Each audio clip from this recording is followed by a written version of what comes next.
Hello hello sir, તમારી solar માટેની inquiry હતી, તો પછી ક્યારે પ્લાનિંગ છે? સોલર માટે ને એમાં શું છે, હમણાં અમારા બધા જાણીતા ના પાડે છે ચોમાસાના હિસાબે. ચોમાસા પછી કંઈક વિચારશું.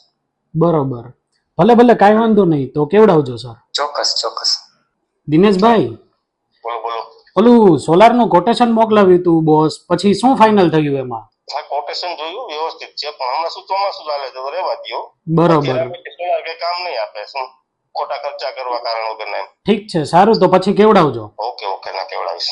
શું છે, માર્કેટમાં સોલાર વિશે કોઈ કસ્ટમરને સાચું નોલેજ જ નથી કે શું તમને પણ એવું લાગે છે કે ચોમાસામાં સોલાર ફિટ ન કરાવાય? તો તમને સોલાર વિશેની ચોક્કસ માહિતી નથી. ઉનાળામાં સોલાર પેનલ પર સીધો તડકો પડવાથી જનરેશન તો મળે જ છે, પણ લાંબા સમયે તેની એફિશિયન્સીમાં પણ ઘટાડો થાય છે. જ્યારે ચોમાસા અને શિયાળાના વાદળછાયા વાતાવરણમાં તડકો સોલાર પેનલ પર પડે છે, ત્યારે પણ સોલાર પાવરનું જનરેશન તો થાય જ છે, અને ઉલટાનું એની એફિશિયન્સીમાં પણ વધારો થાય છે. એટલે ચોમાસામાં સોલાર સાવ કામ કરવાનું બંધ થતું નથી.